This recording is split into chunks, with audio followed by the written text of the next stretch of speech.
Hello everyone, welcome to the class tutorial. আমি যি তোমালোকৰ B.Ed entrance exam কাৰণে যিটো series start কৰিছিলো সেই series-টোৰ আজি আমাৰ class number 4 ঠিক আছে আৰু আজি আমি ক্লাছত ডিসকাস কৰিম যি তোমালোকৰ previous year question paper-ৰ mix question কেইটামান ঠিক আছে maths আৰু reasoning-ৰ কেইটামান mix question আমি ডিসকাস কৰিম তাৰে first question-টো আজি আমাক কি দিছে চাওঁ আহা First question to amak dise the present age of father and son are in the ratio 5:2. After 5 years, their ratio will be 7:3. Then the age of son is. ঠিক আছে আমাক কি উলিয়াব আছে সানৰ যিটো বয়স হয় সেই বয়সটো কিমান হয় আৰু ইয়াৰ মাজতে মই এটা কথা কওঁ মোক কিছুমানে সুধি আছে কুৱেশ্যন বিলাক আসামিছতো আনিবলে ঠিক আছে আসামিজ ল্যাঙ্গুৱেজতো তোমালোকৰ কুৱেশ্যন বিলাক বাইল্যাঙ্গুৱেল কৰিবলে কিন্তু যি তোমালোকৰ এন্ট্ৰেন্স এক্সাম হ'ব তাত অনলি তোমালোকৰ ইংলিছতহে কুৱেশ্যন বিলাক থাকিব ঠিক আছে গতিকে আমি এতিয়াৰ পৰা যদি আমি কুৱেশ্যন বিলাক ইংলিছত প্ৰেক্টিছ কৰো তেতিয়া আমি এক্সামত তোমালোকৰ কি হ'ব সলভ কৰিবলৈ আমাৰ সুবিধা হ'ব সেইকাৰণে আমি কুৱেশ্যন বিলাক কি কৰিছো অনলি ইংলিছ ল্যাঙ্গুৱেজতে থৈছো বাইল্যাঙ্গুৱেল আমি কৰা নাই ঠিক আছে এতিয়া আমাক কি দিয়া আছে ৰেশিও অফ দি ফাদাৰ এণ্ড সান ঠিক আছে ৰেশিও কিটা দিয়া আছে 5:2 গতিকে আমি কি ধৰি লম লেট ফাদাৰ এজটো আমি কি ধৰি লৈছো 5x বুলি ধৰি লৈছো ঠিক তেনেদৰে সান এজটো আমি কিমান ধৰিম 2x এতিয়া আমি যদি চাওঁ আমাক কি দিয়া আছে ৰেশিও কিটা দিয়া আছে 5x divided by 2x তাৰ পিছৰ কন্ডিশনটো আমাক কি দিয়া আছে চোৱা আফটাৰ 5 year আফটাৰ বুলি কলে আমি কি কৰো সদায় পজিটিভ সাইন আৰু বিফোৰ বুলি কলে আমি কি কৰো নেগেটিভ সাইন এতিয়া যেহেতু আফটাৰ 5 year দিছে তেতিয়ালে কি কৰিম আমি 5 এটা প্লাস কৰি দিম after 5 year their ratio will be 7:3 হয়নে আফটাৰ 5 year their ratio কিমান হৈ গৈছে 7:3 মানে 7/3 এতিয়া যদি আমি ক্ৰস মাল্টিপ্লিকেশন কৰি দিও তেতিয়া হলে কিমান হ'ব চোৱা ক্ৰস মাল্টিপ্লিকেশন যদি কৰি দিও কিমান হ'ব 5 into 3 15x 15x plus 15 is equal to 14x plus 35 হয়নে এতিয়া তোমালোকৰ কিমান হ'ব এতিয়া আমি x খিনি যদি লেফট হ্যান্ড সাইডে লৈ আহো 15x minus 14x is equal to 35 minus 15 মানে আমাৰ x ৰ ভ্যালুটো কিমান হৈ যাব x is equal to 20 year এতিয়া ইয়াৰ পৰা আমি কি উলিয়াব পাৰিম যদি আমি x ৰ ভ্যালুটো জানি যাও আমি কি উলিয়াব পাৰিম ফাদাৰ এজটো উলিয়াব পাৰিম বা সানৰ এজটো উলিয়াব পাৰিম গতিকে তোমালোকৰ কিমান হ'ব 2 into 20 সানৰ এজটো কিমান হ'ব 40 years যেটো আমাক কুৱেশ্যনটোত উলিয়াব কৈছে কুৱেশ্যনটোত কি উলিয়াব কৈছে then the age of the son is equal to 40 year যেটো তোমালোকৰ অপচন নম্বৰ কিহত আছে সিত আছে সি অপচনটো কাৰেক্ট আনসাৰ ঠিক আছে নেক্সট কুৱেশ্যনটো কি দিছে চোৱা কুৱেশ্যনটো দিছে আমাৰ টাইম এণ্ড ৱৰ্কৰ পৰা কুৱেশ্যনটো দিছে 18 boy can do a work in 24 days in how many days can 24 boys do the same work ঠিক আছে 20 in 8 question time and work এনেকুৱা ধৰণৰ question solve কৰিবলে আমি এটা ফৰ্মুলা যদি এপ্লাই কৰো m1d1 is equal to m2d2 ঠিক আছে এই ফৰ্মুলাটো আমি এপ্লাই কৰিব পাৰিম m1 হৈ গৈছে ইয়াত তোমালোকৰ m2 কি বুজাব m2 বুজাব মেন বা বয় যিকোনো বুজাব d2 ইয়াত কি বুজাব দেৰ কথা বুজাব হয় না নহয় আৰু সেম ৱৰ্ক ডান কৰিছে হয় না নহয় গতিকে টোটাল ইউনিটটো সদায় কি হ'ব ইকুৱেল হ'ব যেহেতু তোমালোকৰ কামটো কি ইকুৱেল হয় সেম ৱৰ্ক এতিয়া আমাক কি কৈছে চোৱা 18 boy can do a work 24 days মানে তোমালোকৰ 18 জন লৰাই কামটো কিমান দিনত কৰিব পাৰে 24 daysত কৰিব পাৰে is equal to in how many day 27 boy can do the work in how many day আমি উলিয়াব লাগে যেটো আমি x বুলি ধৰি ললো 27 ক যদি 9 এৰে ডিভাইড দিয়া কেবাৰ যাব তিনিবাৰ গল 18 ক যদি তোমালোকৰ 9 এৰে ডিভাইড দিয়া দুবাৰ গল 3 এ তোমালোকৰ 24 ক কেবাৰ যাব 8 বাৰ যাব 8 into 2 16 গতিকে কি হ'ব তোমালোকৰ 27 জন বয়ছে তোমালোকৰ সেম ৱৰ্কটো কৰিবৰ কাৰণে কিমান দিন লয় 16 days যেটো তোমালোকৰ অপচন নম্বৰ কিহত আছে এত আছে এই অপচনটো কাৰেক্ট আনসাৰ নেক্সট কুৱেশ্যনটো কি দিছে চোৱা নেক্সট কুৱেশ্যনটো আমাৰ আহিছে LCM আৰু HCF ৰ পৰা কুৱেশ্যনটো আমাক দিছে the HCF and LCM of the two number 44 and 264 respectively. If the first number is divided by 2, the quotient is 44. What is the other number? ঠিক আছে আমাক LCM আৰু HCF দিয়া আছে দুটা নাম্বাৰৰ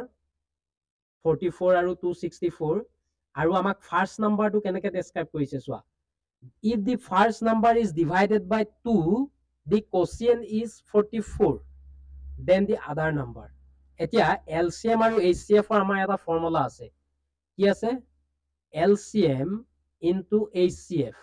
LCM into HCF is equal to কি হয় product of the two number product of two number ঠিক আছে যদি আমি LCM আৰু HCF ক যদি আমি মাল্টিপ্লিকেশন কৰি দিও তেতিয়া হলে আমি কি পাম product of the two number পাম ঠিক আছে product of the two number টো আমি কেনেকৈ ধৰিম n1 into n2 ফাৰ্স্ট নাম্বাৰটো আমি n1 ধৰিছো আৰু সেকেন্ড নাম্বাৰটো আমি কি ধৰিছো n2 নাম্বাৰ হিচাপে ধৰি লৈছো এতিয়া ফাৰ্স্ট নাম্বাৰটো আমাক কেনেকৈ ডেসক্ৰাইব কৰিছে চোৱা ফাৰ্স্ট নাম্বাৰটো আমাক কেনেকৈ ডেসক্ৰাইব কৰিছে n1 নাম্বাৰটোক আমাক কিহেৰে ডিভাইড কৰিছে if the first number is divided by 2 first নাম্বাৰটো কিহেৰে ডিভাইড কৰিছে 2 then the quotient is 44 and a remainder টো যেহেতু আমাক দিয়া নাই গতিকে আমি remainder টো কি ধৰি লম 0 ধৰি লৈছো গতিকে আমি কি জানো আমি জানো যে dividend is equal to মানে তোমালোকৰ n1 is equal to divisor কিমান আছে 2 into quotient কিমান আছে 44 plus remainder গতিকে তোমালোকৰ n1 নাম্বাৰটো কিমান হৈ গল 88 হৈ গল মানে ফাৰ্স্ট নাম্বাৰটো আমি কি পাই গলো এই যোনটো আমাক কন্ডিশন দিয়া আছে এই কন্ডিশনটোৰ পৰা আমি ফাৰ্স্ট নাম্বাৰটো পাই গলো 2 পালো ফাৰ্স্ট নাম্বাৰটো আমি কি পালো 2 নহয় 88 পালো গতিকে আমি সেকেন্ড নাম্বাৰটো উলিয়াব লাগে আমাক কি দিয়া আছে চোৱা আমাক দিয়া আছে LCM কিমান দিয়া আছে 264 হয়নে HCF আমাক কিমান দিয়া আছে 44 n1 নাম্বাৰটো আমাক কিমান দিয়া আছে 88 আমি উলিয়াব লাগে n2 নাম্বাৰ সেকেন্ড নাম্বাৰ 44 এ 88 ক কেবাৰ গল দুবাৰ গল এই 2 ৰে যদি 264 ক ডিভাইড কৰি দিয়া কিমান যাব 132 বাৰ যাব গতিকে যেটো তোমালোকৰ n2 হ'ব n2 নাম্বাৰটো তোমালোকৰ কিমান হ'ব n2 নাম্বাৰটো হ'ব তোমালোকৰ 132 যেটো তোমালোকৰ অপচন নাম্বাৰ কিহত আছে এত আছে এই অপচনটো তোমালোকৰ কাৰণে কি হ'ব কাৰেক্ট আনসাৰ নেক্সট কুৱেশ্যনটো কি দিছে চোৱা নেক্সট কুৱেশ্যনটো তোমালোকৰ এলজেব্ৰাৰ পৰা দিছে ঠিক আছে কুৱেশ্যনটো আমাক দিছে if a plus b plus c is equal to 15 ab plus bc plus ca is equal to 85 find ঠিক আছে find the value of a square plus b square plus c square ঠিক আছে তোমালোকে ক্লাস 9 ত এটা formula পঢ়িছিলা ঠিক আছে কি পঢ়িছিলা a plus b plus c whole square a plus b plus c whole square যদি তোমালোকে কৰি দিয়া কিমান পাবা a square plus b square plus c square plus twice of ab plus twice of bc plus twice of ca তোমালোকে পাবা হয় না নহয় এতিয়া তোমালোকক কুৱেশ্যনটোত কি দিয়া আছে চোৱা a plus b plus c is equal to 15 এটো ভ্যালু আমি 15 লিখিব পাৰো যেহেতু স্কয়াৰটো আছে আমি বহাই দিছো তাৰ পাছত আমি কি উলিয়াব লাগে a square plus b square plus c square plus আমি যদি আপা 2 এটা কমন লও কিমান হ'ব ab plus bc plus ca হয় না নহয় এতিয়া 15 ক যদি আমি স্কয়াৰ কৰো কিমান হ'ব 225 is equal to a plus b plus c a square plus b square plus c square আমি এটো উলিয়াব লাগে plus 2 into এতিয়া চোৱা ab plus bc plus ca এটোৰ ভ্যালু আমাক কিমান দিয়া আছে 85 দিয়া আছে আমি ইয়াত ভ্যালুটো পুট কৰি দিলু হয় না পুট কৰি দিয়াৰ লগে লগে 225 is equal to কিমান হ'ব a square plus b square plus c square plus এটো যদি আমি কৰি দিও কিমান হৈ যাব 170 হ'ব এতিয়া 170 225 ৰ পৰা যদি তোমালোকে 170 এটা যদি মাইনাস কৰি দিয়া তেতিয়া হলে তোমালোকৰ ভ্যালুটো কিমান হ'ব 55 যেটো তোমালোকৰ কাৰেক্ট আনসাৰ তোমালোকক কি উলিয়াব কৈছে a plus a square plus b square plus c square ভ্যালুটো কিমান হ'ব এটো কিমান হ'ব তোমালোকৰ 55 option number c correct answer ঠিক আছে তোমালোকে এলজেব্ৰা এই ফৰ্মুলা কিটা মনত থবা a cube plus b cube এটো মনত থবা আহি থাকে এক্সামত আৰু a cube minus b cube ঠিক আছে এইকেইটা তোমালোকৰ ইম্পৰ্টেণ্ট ইয়াৰ পৰা ইউজ কৰি তোমালোকৰ কুৱেশ্যন সলভ কৰিবলৈ বেছি আহে নেক্সট কুৱেশ্যনটো আমাক কি দিছে চোৱা ইয়াত এইটো আপেল হ'ব নালাগিছিল ঠিক আছে এইটো কি হ'ব লাগিছিলে মেংগো হ'ব লাগিছিল ঠিক আছে এইটো কি হ'ব লাগিছিলে mango Anil head some mango ঠিক আছে অনিলৰ হাতত অলপ মেংগো আছে হয়নে he sold 40% more than he eat ঠিক আছে অনিলে যিমান মেংগো খায় তাৰ 40% ই কি কৰে বেছি বিক্ৰী কৰে if he sold 70 mango how many did he eat সি কিমান মেংগো খালে আমাক এইটো সুধিছে হয়নে এতিয়া আমি কি কৰিম অনিলে অনিলে কিমান মেংগো খালে অনিলে কিমান মেংগো খালে বুলি আমি ধৰি লৈছো এক্সট্ৰা মেংগো অনিলে খাই দিলে হয় নহয় তাৰ পিছত অনিলে কিমান সোল কৰে অনিলে সোল কৰে 40% more than he eat সি যিমান খায় তাতকে কিমান বেছি বিক্ৰী কৰে সি 40% বেছি বিক্ৰী কৰে হয় নহয় গতিকে এইটো কিমান হ'ব তোমালোকৰ এতিয়া আমি যদি আলটিমেটলি যদি ইকুৱেশ্যনটো উলিয়াও তেতিয়াহ'লে কিমান হ'ব চোৱা অনিলে কিমানটা মেংগো খায় এক্সট্ৰা খায় তাৰ পাছত ই কিমান বিক্ৰী কৰে 40% more than he eat 40% of x হয় নহয় 40% of x হি মেংগো বিক্ৰী কৰে ইজ ইকুৱেল টু টোটেল কিমানটা বিক্ৰী কৰে টোটেল বিক্ৰী কৰে 70টা হয়নে এইকেইটা যদি এতিয়া তোমালোকে কেনসেল আউট কৰি দিয়া কিমান হ'ব x plus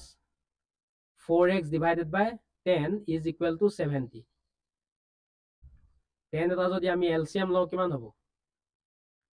10x plus 4x is equal to 70 হয় নহয়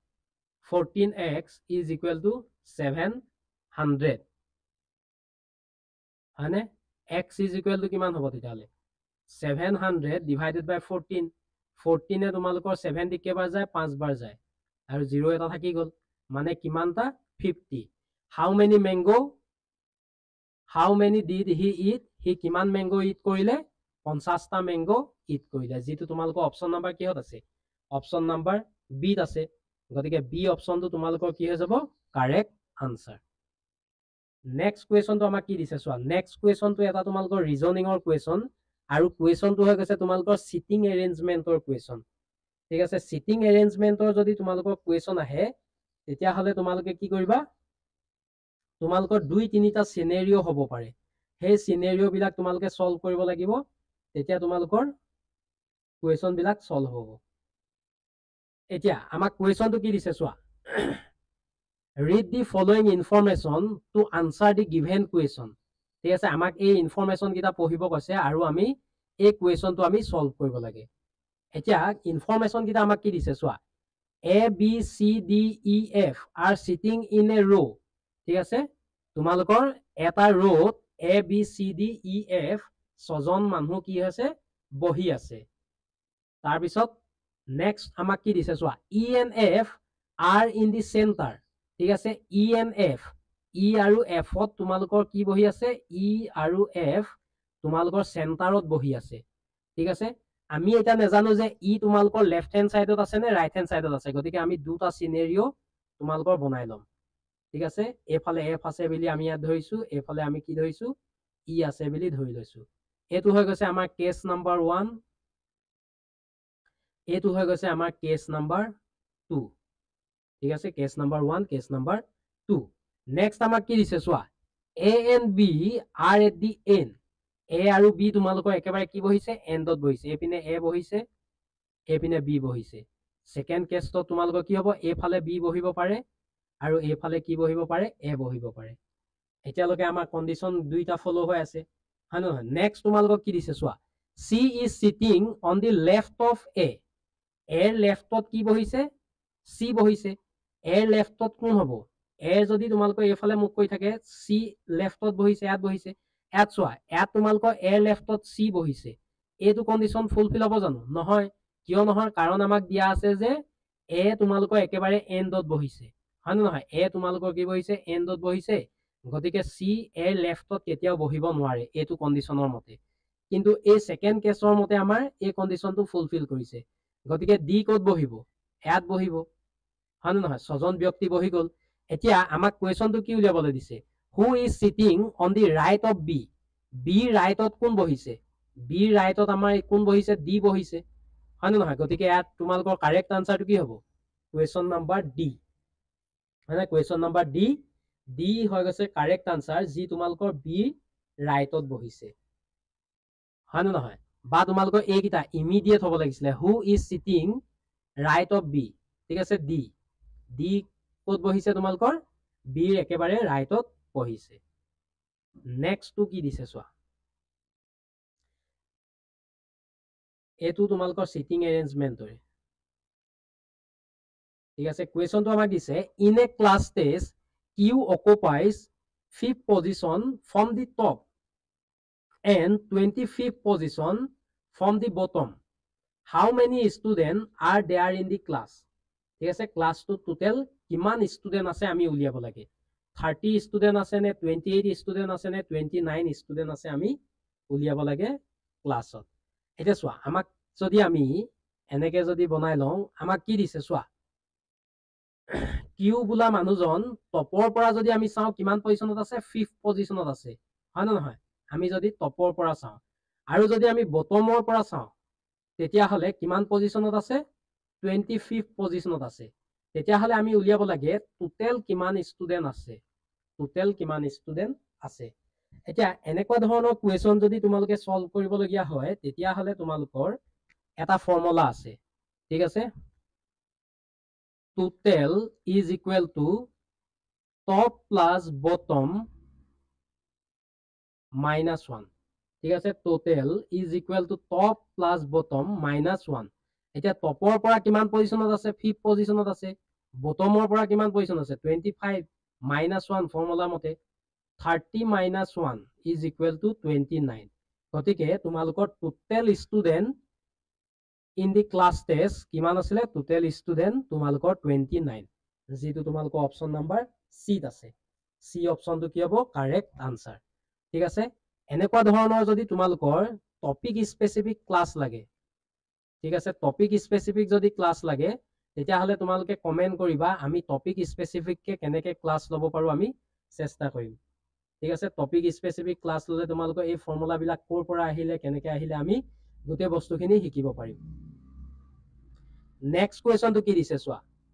নেক্সট কুৱেশ্যনটো দিছে দি এভাৰেজ নেক্সট কুৱেশ্যনটো দিছে দি এভাৰেজ অফ নেক্সট কুৱেশ্যনটো দিছে দি average of 50 student in a school bus is 20 year ঠিক আছে the average of 50 student in a school bus is equal to 20 year when the age of the conductor is included the average is increased by 1 year ঠিক আছে average to 1 year increase হৈ যায় the age of the conductor ঠিক আছে আমি এটা average কেনেকে উলিয়াও হেতু চাই লওঁ ঠিক আছে average is equal to আমি টোটেল খিনি কি কৰো যোগ কৰো হয় না টোটেল কিমান ষ্টুডেন্ট আছে হেখিনি আমি ওপৰ লিখো তাৰ পিছত কি লিখো আমি টোটেল নাম্বাৰ হয় না টোটেল নাম্বাৰ লিখো এতিয়া চোৱা ইয়াত তোমালোকৰ কি আছে দি এভাৰেজ অফ 50 ষ্টুডেন্ট ঠিক আছে এতিয়া চোৱা আমাক কি দিয়া আছে এভাৰেজটো কিমান দিয়া আছে 20 দিয়া আছে হয় না নহয় ইয়াত আমি কি কৰিব লাগিব টোটেল 20 আমাক কি টোটেল 50 ষ্টুডেন্টৰ আমি কি উলিয়াব লাগিব টোটেল খিনি কৰিব লাগিব টোটেল নাম্বাৰ কিমান আছে 50 আছে গতিকে আমি যদি টোটেল 50 ষ্টুডেন্টৰ যদি আমি বয়সটো চাওঁ তেতিয়া হলে কিমান হ'ব এইটা ক্ৰস মাল্টিপ্লিকেশন কৰিলে 1000 হৈ যাব হয় না নহয় এতিয়া টোটেল 50 ষ্টুডেন্টৰ যদি আমি বয়সটো চাওঁ কিমান হৈ যাব 1000 এতিয়া চোৱা নেক্সট কি দিছে when the age of the conductor is included তেতিয়া কি হৈ যায় তোমালোকৰ বয়সটো 1 year বাঢ়ি যায় ঠিক আছে যেতিয়া তোমালোকৰ কণ্ডাক্টৰৰ বয়সটো আমি যোগ কৰি দিও 1 year কি হৈ যায় বাঢ়ি যায় এতিয়া চোৱা এভাৰেজটো কিমান হৈ যাব তোমালোকৰ 21 হৈ যাব হয় না এভাৰেজটো 20 আছিল একটা বাঢ়ি গল তাৰ পিছত চোৱা টোটেল কি আছিল টোটেলটো আমাৰ 50 ষ্টুডেন্ট আছে হয় না নহয় টোটেল 50 ষ্টুডেন্ট আছে plus age of the conductor আমি কি ধৰি লৈছো x ধৰি লৈছো এতিয়া চোৱা টোটেল নাম্বাৰ কিমান হৈ যাব এতিয়া 51 হৈ যাব হয় না নহয় এতিয়া টোটেল এতিয়া আমি কি ধৰিব লাগিব 50 student plus x is equal to এইকেইটা যদি আমি ক্ৰছ মাল্টিপ্লিকেশ্যন কৰি দিওঁ কিমান হৈ যাব 1071 তাৰপিছত কিমান হৈ যাব টোটেল আমি কিমান পাইছোঁ টোটেল 50 ষ্টুডেণ্টৰ বয়সটো আমি কিমান পাইছোঁ 1000 plus x is equal to 1071 গতিকে xৰ বয়সটো আমাৰ কিমান হ'ব 71 মানে কণ্ডাক্টৰজনৰ যিটো বয়স হ'ব সেই বয়সটো কিমান হৈ যাব 71 যিটো অপশ্যন নাম্বাৰ চিত আছে চি অপশ্যনটো কাৰেক্ট আনচাৰ নেক্সট কুৱেশ্যনটো আমাক কি দিছে চোৱা which one odd among the following number ঠিক আছে তলৰ কোনটো তোমালোকৰ অড নাম্বাৰ হয় আমি উলিয়াব লাগে এতিয়া অড নাম্বাৰ আমি কেনেকৈ উলিয়াম চোৱা আমাক ইমান ডাঙৰ ডাঙৰ নাম্বাৰ দিয়া আছে হয় নহয় আৰু এই গোটেইকেইটা যদি আমি নাম্বাৰ যদি আমি যোগ কৰোঁ তেতিয়াহ'লে আমি কি পাই যাম অড নাম্বাৰে পাম গোটেইকেইটা গতিকে সেইটো আমাৰ কি হ'ব নোৱাৰে ফুলফিল হ'ব নোৱাৰে ঠিক আছে এতিয়া আমি ইয়াত চাব লাগিব ডিভিজিবিলিটি ঠিক আছে আমি ইয়াত কি চাব লাগিব ডিভিজিবিলিটি ঠিক আছে ডিভিজিবিলিটি আমি কেনেকৈ চাম এতিয়া মই যদি আমি কি কৰিছোঁ আমাৰ ইউটিউব চেনেলত আগত ভিডিঅ' দিয়া আছে তোমালোকৰ নাম্বাৰৰ ওপৰত ঠিক আছে নাম্বাৰ চিষ্টেমৰ ওপৰত ভিডিঅ' দিয়া আছে তাতে তোমালোকৰ আমি ডিভিজিবিলিটিৰ ওপৰত ডিছকাছ কৰিছিলোঁ ঠিক আছে তোমালোকে তাত গৈ নাম্বাৰ চিষ্টেমটো চাব পাৰিবা ডিভিজিবিলিটি আমি কেনেকৈ কৰোঁ ঠিক আছে এতিয়া এই কুৱেশ্যনবিলাক তোমালোকৰ এতিয়া চোৱা এই নাম্বাৰটো তোমালোকক 3 এ ডিভাইড হয় নে নহয় আমি চাব লাগিব ঠিক আছে নাম্বাৰটো কি দিয়া আছে এইটো 3 এ ইয়াক গৈছে 6 প্লাছ তাৰপিছত চোৱা এই দুটা 2 প্লাছ 1 3 এ ডিভাইড গৈছে হয় নহয় 6ক 3 এ ডিভাইড গৈছে আৰু 8 প্লাছ 7 15ক কি হৈ গৈছে 3 এ ডিভাইড গৈছে এই নাম্বাৰটো কি হৈ গৈছে 3 এ ডিভাইড গৈ আছে নেক্সটটো ঠিক 3 এ ডিভাইড গৈছে এইটোত গৈছে তাৰপিছত কিমান হৈ গৈছে 10 17 ঠিক আছে 10 17 17ক কিহে ডিভাইড নাযায় 3 এ ডিভাইড নাযায় এই নাম্বাৰটো কি 3 এ ডিভাইড নাই যোৱা ঠিক আছে নেক্সট নাম্বাৰ কেইটা চোৱা এইটো 3 এ ডিভাইড গৈছে এইকেইটাক 3 এ ডিভাইড গৈছে 9ক 3 এ ডিভাইড গৈছে 6ক 3 এ ডিভাইড গৈছে তাৰপিছত এইটো ডিভাইড গৈছে 3 এ এইটো 3 এ ডিভাইড গৈছে 3 এ ডিভাইড গৈছে 8 প্লাছ 1 9 3 এ ডিভাইড গৈছে এতিয়া চোৱা গোটেইকেইটা নাম্বাৰতে তোমালোকে কি পালা এই নাম্বাৰটো তোমালোকৰ 3 এ ডিভাইড নাই যোৱা লাষ্টত কিমান আছে 64 আছে এই নাম্বাৰটো তোমালোকৰ কি হয় নাই যোৱা 3 এ ডিভাইড নাই যোৱা গতিকে এই নাম্বাৰটোৱে তোমালোকৰ কি হয় অড নাম্বাৰ ঠিক আছে ডিভিজিবিলিটি কেনেকৈ জানো কেনেকৈ আমি জানিম সেইকাৰণে তোমালোকে নাম্বাৰ চিষ্টেমটো এবাৰ চাই ল'বা ঠিক আছে আজিলৈ ইমানে আছিলে থেংক ইউ এভৰিৱান যদি ভিডিঅ'টো চাই ভাল পালা তেন্তে এটা লাইক কৰি দিবা আৰু আমাৰ যোনটো ডেকাছ টিউটৰিয়েল ইউটিউব চেনেল আছে যদি তোমালোকে নতুনকৈ আহিছা তেন্তে ছাবস্ক্ৰাইব কৰি দিবা থেংক ইউ এভৰিৱান ফৰ ৱাচিং দিছ ভিডিঅ' থেংক ইউ